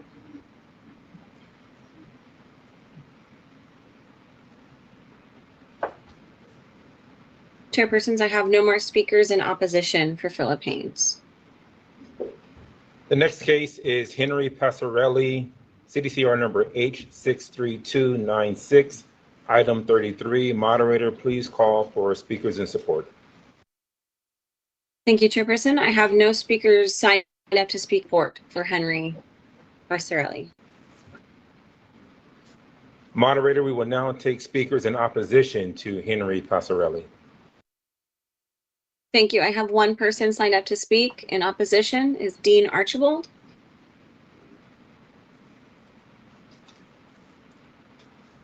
Good morning, ma'am. Can you hear me? Yes, sir, we can. Thank you, ma'am. Good morning, Commissioner. Dean Archibald, Deputy District Attorney, Sacramento County District Attorney's Office. Mr. Passarelli is someone who's had a severe substance abuse problem for decades, one which is directly connected to his decades of criminality. Mr. Passarelli's current representation is he has not used for almost 3 years. However, Mr. Passarelli has consistently lied about his drug use. The 2019 risk assessment, page 6, Mr. Passarelli said his last meth use was in 2015 and his last opioid use in the same year. 2022 risk assessment, page 5, Mr. Passarelli said his last meth use was in 2020, his last opioid use in 2021. Discrepancies are very clear. In July 29, 2025 parole hearing, Mr. Passarelli said his last meth use was in 2022. At the parole hearing, Mr. Passarelli said he used meth 1 to 2 times per week from 2015 to 2022. Obviously, Mr. Passarelli has not been truthful about his substance use, specifically meth, over a period of roughly 7 years, 2015 to 2022. He's also been quite successful in avoiding detection of his meth use. His last RVR for substance use was in 2012. It's only been 3 years since Mr. Passarelli's supposed last use of drugs, as his weight against decades of substance use and recent years of concealing and lying about his substance use. Also, I would note that 2025 parole hearing, Mr. Passarelli was asked if he had any undetected violations since 2022. Mr. Passarelli's response, page 46, of course. When asked when he last violated a rule, Mr. Passarelli's response was, that's a hard one. When asked if his last rules violation was this year, 2025, Mr. Passarelli answered, oh, I'm sure it was. So this is someone who, when asked if there's a reason why he was not complying with these lesser rules, Mr. Passarelli stated, not really. I mean, it's not like I do it every day. There's no specific reason. Mr. Passarelli's attitude towards rules compliance is nonchalant. Your 2 minutes have elapsed. Please conclude your statement. Thank you, ma'am.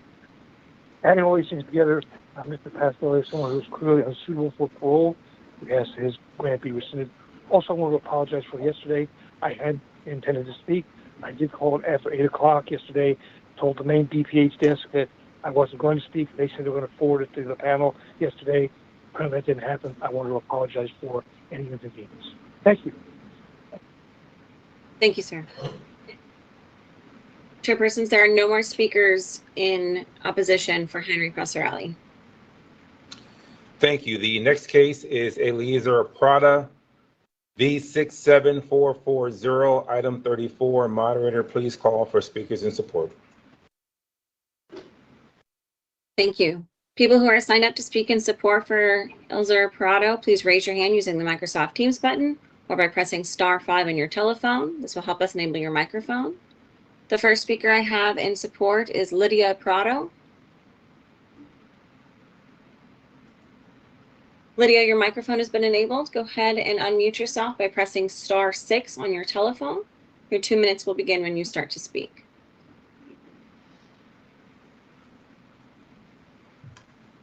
Good morning. Can you hear me? Yes, ma'am, we can. Okay. Good morning. My name is Lydia Prado. I am a retired correctional officer. I am calling in support of my brother, Elijah Prado, I plead with the Board of Parole to please consider granting Eliza parole. I have witnessed firsthand how much he has grown as a person. In the last 20 years plus his incarceration, he has managed to get sober and stay sober.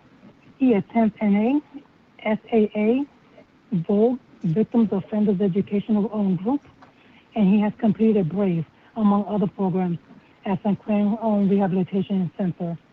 Eliza, I'm a little nervous. Eliza accepts full responsibility for his past crime and expresses deep remorse. He has learned from his mistakes, both emotionally and mentally. Eliza and I have gotten closer throughout the years. Eliza is my only living sibling. We have lost our mother, our brother, and our sister in the last few years.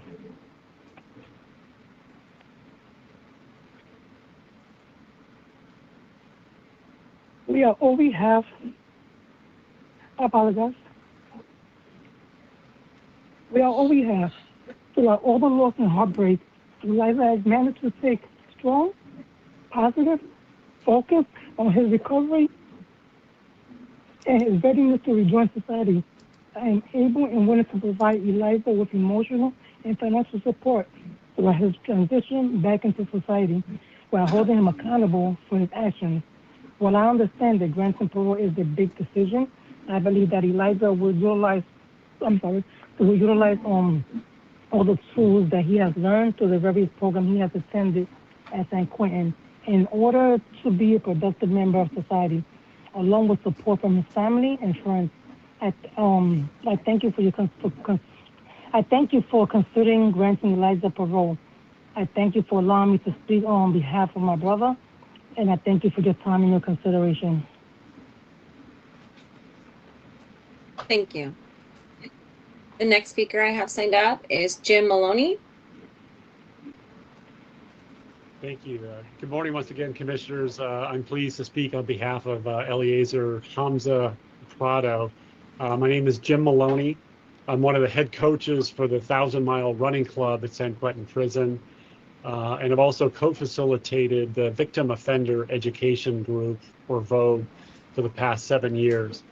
Hamza and I became acquainted through the running club a few years ago, where he's been a consistent and dedicated member. He completed his first marathon a year ago, full marathon, which is an incredible achievement. He's competed in numerous other races and partial marathons as well. Hamza is a warm and kind and determined individual. Hamza has also been a participant in my current VOGUE group, which started in January 2024. So I'm aware of the deep level of work he's doing around his crime and the VOGUE curriculum requires. I'm sharing on behalf of my 2 VOGUE co-facilitators as well as my 2 co-head coaches. Our VOGUE curriculum gives special attention to the victims of each participant's crime and to developing a thorough understanding of the impact their harm has caused to their victims. Hamza has been particularly attuned to the impact he has had on his victim and on his victim's family and friends, and he has expressed deep remorse and accountability for the harm he has caused. My observation is that Hamza has been successfully accomplishing the goals of this restorative justice practices implemented in the VOGUE curriculum, which include honesty, respect, and responsibility. He truly lives these values in my observations of him. We are confident that Hamza will have a successful transition to free society. We as coaches and facilitators are willing to provide our professional support to help Hamza should he need assistance during his transition, if and when he is paroled or released. Thank you for allowing me to share in support for his parole. Thank you, sir. Chairperson, there are no more speakers in support for Eliezer Prado. Moderator, we will now take speakers in opposition to Eliezer Prado. Thank you, Chairperson. I have Julianne Walker sign up to speak in opposition. Thank you. Good morning. It's concerning to hear family members and support people say things like, he's made up for his mistake.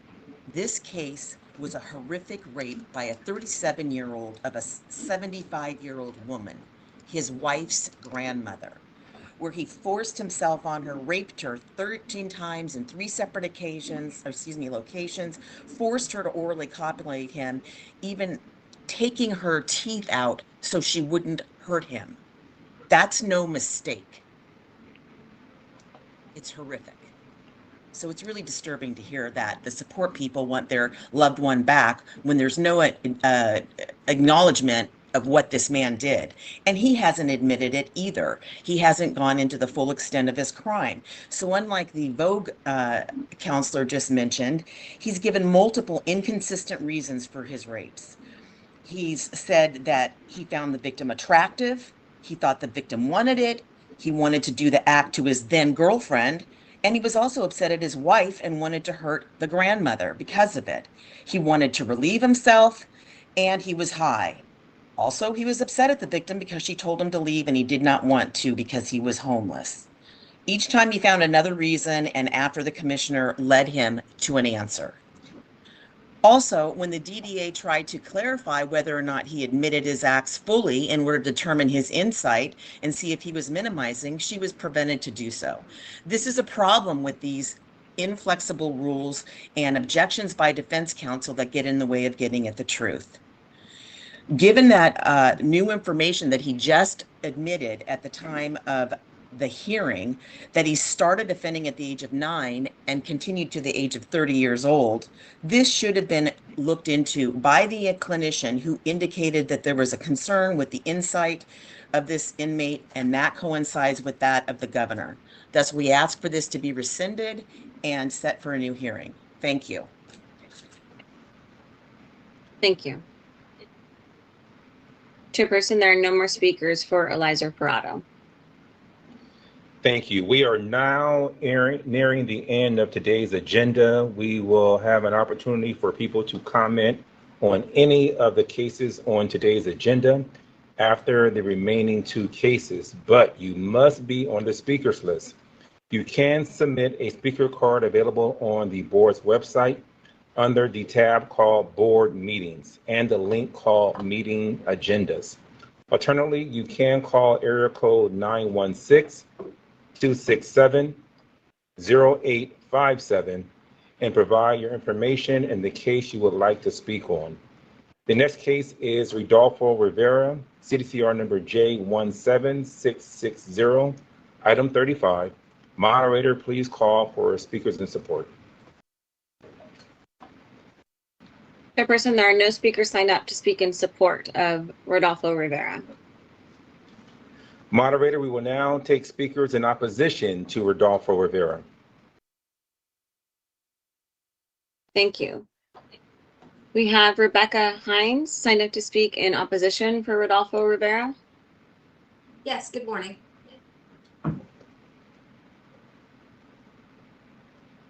I am Deputy DA Rebecca Hines from San Bernardino County. After the most recent grant of parole, the governor asked the full board to review the case and assess whether Mr. Rivera has sufficiently mitigated his risk factors, has developed his insight, and has the coping skills he will need to be successful on parole. The people believe he is not. Mr. Rivera brutally raped multiple women and threatened their families. His static 99 score remains an average risk of recidivism for a sex offender, and he preyed upon women who were acquaintances of his or known to him through family to satisfy his thirst for sexual exploitation. He used sexual violence to punish women and to obtain his sexual gratification. According to the FBI definition, Mr. Rivera is a serial rapist, identified as one of the most potent criminal influences to pervade society. At the last hearing, when discussing the victims, the inmate stated that what they perceived the events, what they said happened, is what they felt happened. It was only after more prodding from the commissioners that the inmate would say that yes, what the victim said was actually the truth. It's concerning to the people. And we believe the inmate has not sufficiently internalized the causative factors of the sexual nature of his crimes. His explanation of causative factors lacked a sense of personal responsibility. He claimed he was demeaned by the victims when pointing facts. The women simply did not want to have sex with him, nor did they ask to be raped. He's been diagnosed with other specific paraphilic disorder, non-consent. And while incarcerated, he has not had access to his preferred victim pool. Due to the seriousness of the offenses, the many victims, and the inmates' lack of insight and self-awareness, Mr. Rivera continues to pose an unreasonable risk of danger to public safety, and we request the board to find this to be an improvident grant of parole that should be rescinded. Thank you. Thank you. Chairpersons, I have no more speakers signed up to speak for Rodolfo Rivera. The last case today is Manuel Vela, BA 9701, item 36. Moderator, please call for speakers in support.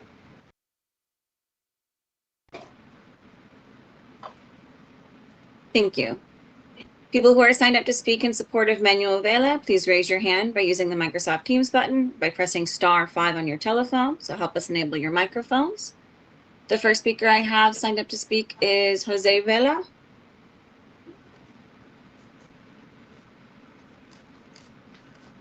You can press *6 to enable your to unmute yourself, or by pressing the microphone button on the top of your screen. Can you hear me now? Yes, sir, we can. Hi. Thank you for the opportunity to speak in support of my son. We've been in contact with Manuel regularly by phone and sometimes by visiting, and we've noticed considerable growth and maturity. We're grateful that while he's been incarcerated, he's made good decisions and taken steps necessary for his personal growth.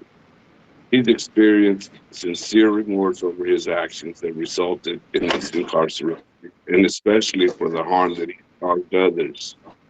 He shared with me a letter he wrote, but he didn't mail it to the victims, expressing his sincere apology, and he appears sincerely motivated to lead a better, more productive life as a law-abiding citizen. Not only his words, but his conduct and his actions towards making positive changes while in a challenging environment are evident. He's chosen a positive path, even when it can be hard to stay positive while incarcerated in prison. He's worked as a teacher's aide while incarcerated and is also a mentor for others, and is involved in 12-step meetings. He completed his GED. He's taken anger management, substance abuse, victim offenders, as well as many other life skill classes. He completed his AA degree and his bachelor's degree. In fact, when we went to graduation at Sednella, staff, teachers, and inmates all spoke very positive about it. He plans to maintain a clean and sober lifestyle and possibly get a job as a substance abuse counselor upon his release. We're willing to provide assistance in ensuring a successful transition to life outside of prison by doing whatever we can to make sure he could obtain housing, employment, and transportation. We miss him and we love him. Please consider a favorable decision in granting his parole. Thank you again for your time. Thank you, sir. The next speaker we have signed up to speak is Maria Vela. Hello. Yes, ma'am. Good morning. Please bear with me. I get very emotional when I talk about my son. I speak to my son often on the phone, and over the years, I've noticed that he has a more mature perspective on life. My son and I are very close, and I know how deeply he regrets the pain that he has caused others. I'm very grateful that my son has taken advantage of the classes and programs that were offered to him and has completed them. We are extremely proud of his personal triumph of achieving his AA and BA degrees. Both my husband and I, along with his siblings and other family members, will do what we can by assisting with housing, finding employment, counseling, and other basic needs. Today, honorable members, I'm asking you respectfully to please consider my son for parole. We miss him very much. Thank you for your time. It's greatly appreciated. Thank you.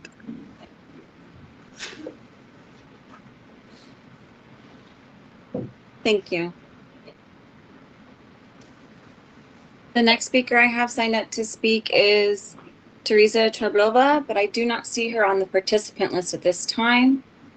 Teresa, if you are here, please raise your hand by pressing *5 on your telephone or raising your hand in Microsoft Teams.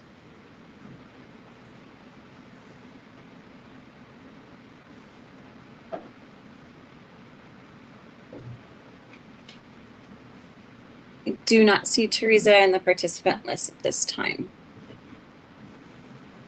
Chairperson, there are no more speakers in support for Manuel Vela. Moderator, we will now take speakers in opposition to Manuel Vela.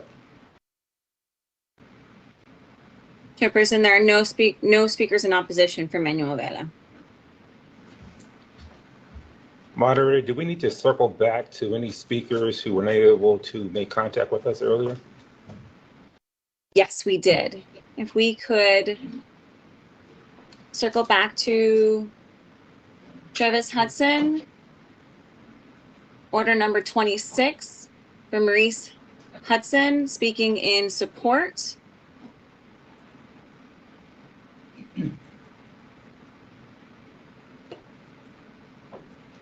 Bear with me one moment here. Maurice, your microphone has been enabled. Go ahead and unmute yourself by pressing *6 or the microphone on the Microsoft Teams button. Good morning. Can you hear me? Yes, sir, we can.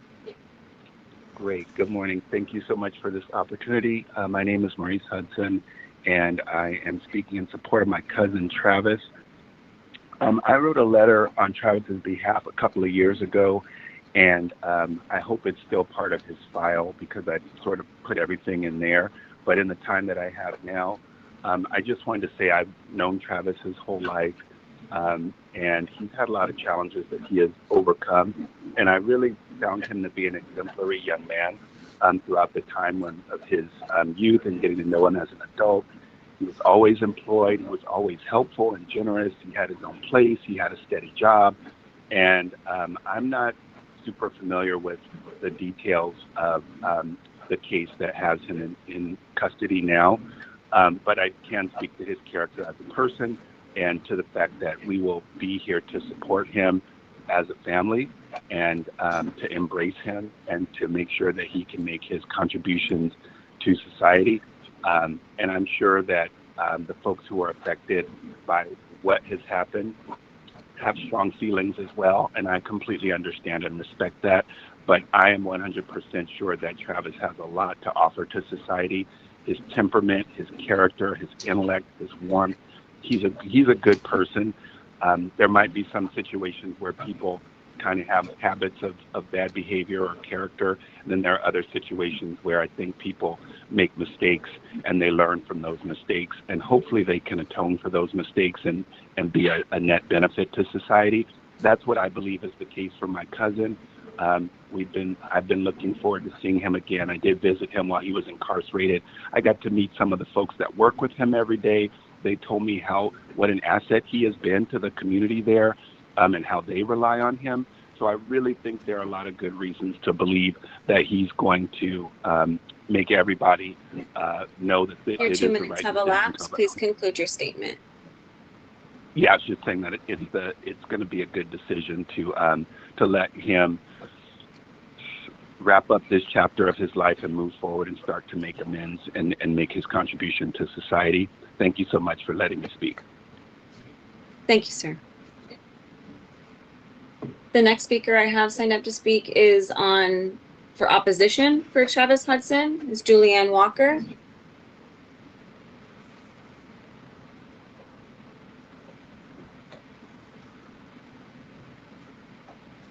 Good morning again.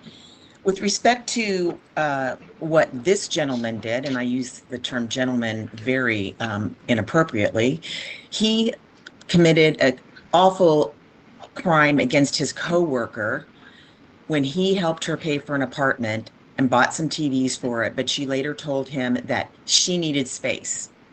When she prevented the inmate from getting the TVs back, in the middle of the night, he broke into her apartment, swung a hammer at her, beat her, strangled her until she passed out 3 times, and then digitally penetrated her.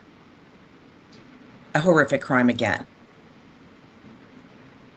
The CRA was a moderate lower, and the static 99 was average, but the clinician indicated that the inmate's likelihood of sexual reoffense was likely higher with the dynamic factors considered.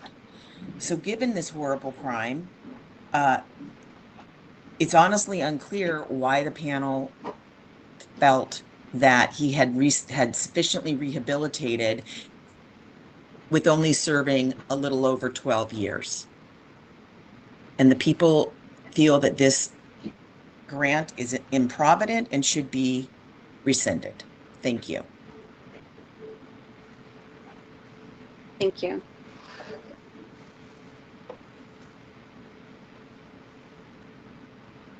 The next case I'd like to circle back to is Henry Phillips. It's order number 27. Have individuals in support is Carla Phillips. Carla, if you're with us, go ahead and press *6 on your telephone to unmute yourself.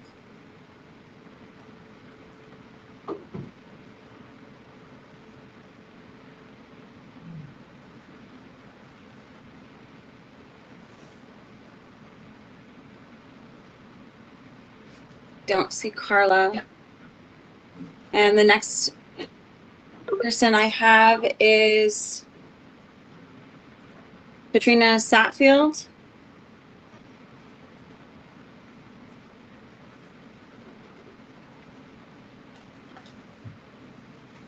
And press *5 to enable your to raise your hand, so we're able to find you on our participant list and enable your microphone. *5 to raise your hand, and then *6 so we're able to unmute you.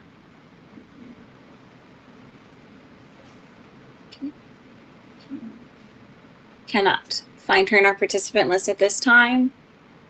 The next individual is order number 30 for Danny Cilio. To give another opportunity for Lance Wilkins in support.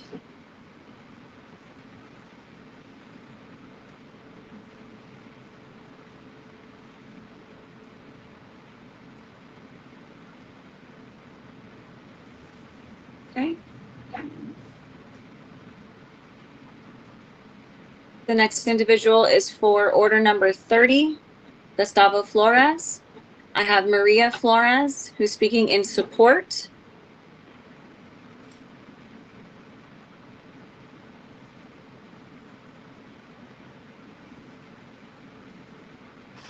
Maria, your microphone has been enabled. Go ahead and press *6 to unmute yourself.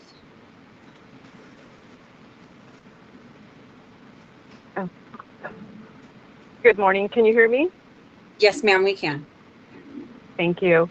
Well, I want to start off by thanking for giving me the moment to speak on behalf of my husband, Gustavo Flores. I want to begin by acknowledging the victim's family. I cannot imagine the depth of their pain, of their lifelong loss that they have lived with. Their suffering is real and it deserves to be honored. My husband recognizes this every day, and their loss is something he carries heavily in his heart. He has never tried to escape that responsibility. I have watched my husband change in ways I've never thought possible.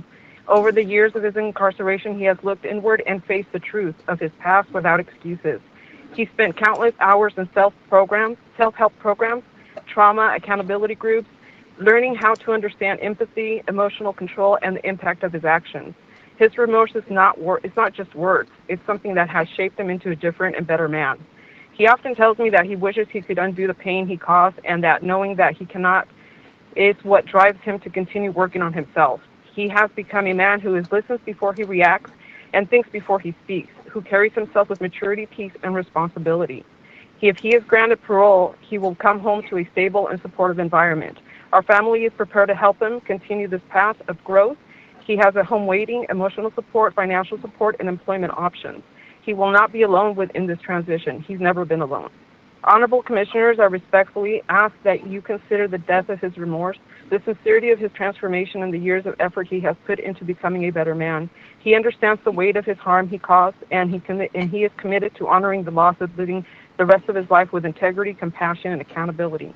I thank you for your time, for the consideration, and to please honor him for parole. Thank you. Thank you. The last case I'd like to circle back to is order number 36, Manuel Vela.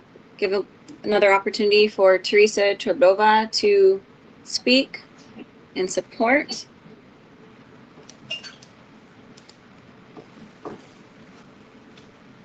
Teresa, if you are with us on the call, please press *5 on your telephone. This will help us enable your microphone.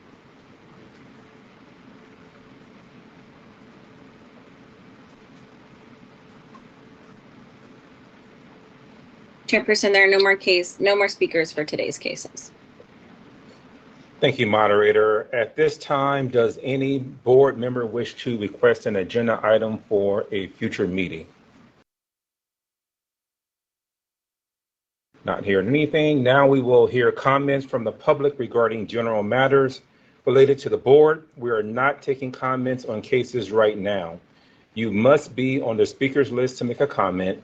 You can be added to the speakers list by calling area code 916-267-0857 and providing your information and the case or item you would like to speak on. Comments concerning future parole hearings are not permitted during this meeting.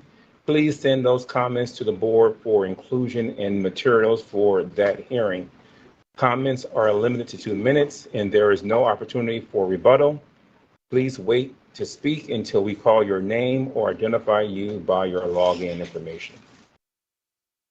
Moderator, is there anyone seeking to make a general comment related to the board? Yes, thank you. We have individuals who are in person. The first speaker I have signed up to speak is Vanessa Nelson Sloan.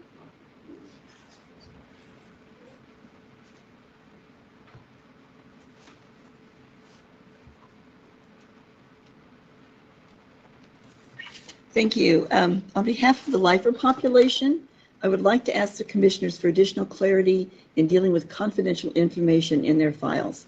Aside from the restitution issue, this is the most frequently asked question in the institutions. How long is enough time to distance someone from a confidential? Is it 4 to 5 years, long enough for a violence issue, 2 to 3 years for substance abuse? How about negative peer associations? Old confidentials never seem to die, continue to live and be discussed and considered at each parole hearing. And after years of exemplary behavior, sometimes a new confidential will suddenly appear, presenting an incongruity with their long-term behavior, but providing no real proof, just an accusation. Certainly every case is unique, but hopefully the board could provide some clarity with not a guarantee, but some guidelines on this issue. And interestingly, we are now seeing an uptick in confidentials asserting that some Muslim prisoners are associated with, in contact with, have communicated with what are now labeled radical Muslim influences. This is an old canard that we haven't seen for years, but it seems to be making a reappearance. Again, no facts, just allegations, although never a radical Christian organization noted. So I guess I'm asking you for 2 things from the board.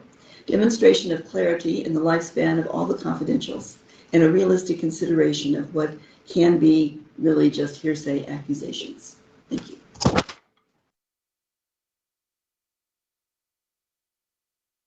Thank you. The next individual I have signed up to speak is Jaime Gonzalez, also in person.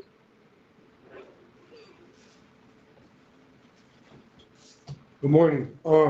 First off, I want to honor all the victims. My brother being murdered when I was 12 years old, he was 15, and I also want to honor the victim I created, which was Danny Valenzuela and all his family that I murdered when I was 17 years old. I'm here trying to help in the holistic, which directly deals with the BPH. Please remember, for all humans in prison or out here, safety is number one. Not all, but many, many correctional officers also want body cameras installed throughout California prison. Also, many inmates where body cameras are not present, they tell me how they wish body cameras were installed. Also, many free staff want them as well. Just so you know, when body cameras are installed, they also put all kinds of high-tech cameras throughout the prison, which helps with another layer of protection. When I went SNY and started going to self-help groups, I became a target because other prisoners knew I was not going to defend myself no more with fighting. So I was extorted twice. Then the third time I told the inmate no more, and next time I'm gonna fight. And I said, fuck it. I hope the board doesn't hold it against me. How I hope there was body cameras to show how I asked for help and cameras everywhere. Please use your power to call the governor and powers that be to install body cameras statewide. And if I have to put me on the phone call too, and I'll express why it's so important. Every time I walk through that door, I hope all you commissioners are like, oh crap, what have I done to install cameras? I'm going to beat this drum to the day I die. It just is so important. I hope I can one day give you all a presentation during your training. That way there's feedback by you all. Happy Thanksgiving to you all. Thank you guys, and thank you guys for this time. I want to hold my family, my kids. I know it's for people that gave second chance and everything, but thank you on behalf of me and thousands of prisoners in there. And I was a horrific person. I worked on that for many years, and I did need prison, and it did help me Your out. 2 minutes have elapsed. Please conclude I your hope statement. I hope at the end of the tunnel that there was change, changed everything. That's why it's 85% SNY now, because there's hope. Thank you guys. Thank you, sir. The next speaker has signed up to speak is Connie Lasky, also in person. She's declined to speak at this time. She's present, but she's not speaking. Okay. The next individual I have signed up to speak is Cynthia Brewer.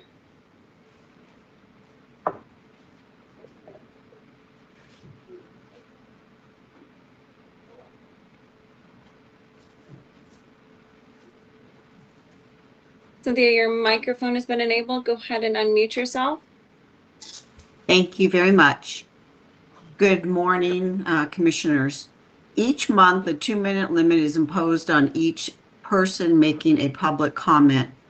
Each month, individuals speaking on behalf of inmates are routinely permitted to go beyond that 2-minute limit, even after the moderator has given the verbal notification that the speaker has reached their limit. The same cannot be said for those speaking in opposition to the inmate's release. Victims, VNOCs, and DAs are routinely cut off even when they are in the middle of a gut-wrenching emotional statement. Today, DDA Linda Dunn from my office was muted, thereby cutting off her concluding comment on the Gustavo Flores matter. Once again, on behalf of victims, VNOCs, and DDAs throughout California, I am asking that BPH treat all speakers with dignity and respect and in an even-handed way, imposing the same limitations on all speakers.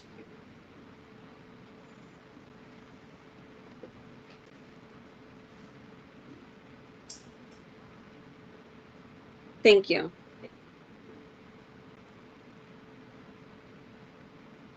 Chairperson, I have no more speaker cards signed up for public comment. Thank you, moderator. On behalf of my colleagues, I wish to thank everyone for participating today. We will recess the open session of the November Executive Board meeting at this time. We will return briefly, follow closed session to adjourn today's meeting. Thank you, everyone. Oh, good job. Thank you.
Hello?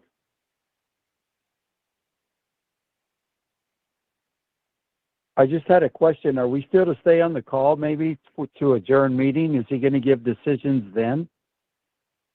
It'll take a while for that. You could hang up now and check our website later this evening for the results. Thank you so much. Have a good day. Same to you. Thank you. Bye-bye.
It was,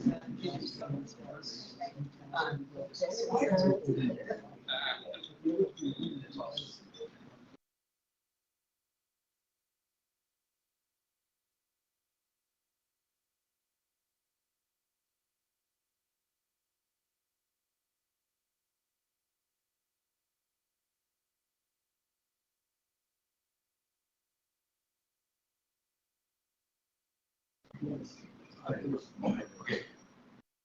Good afternoon. The November 2025 Board of Parole Hearings Executive Board meeting is now reconvened. During the closed session, the board made decisions on the cases noticed on today's agenda.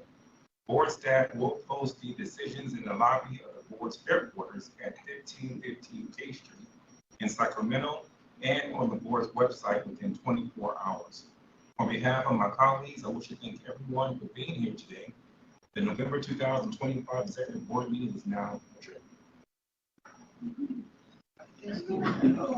Hey, Jack, don't worry. I'll take care of your meeting.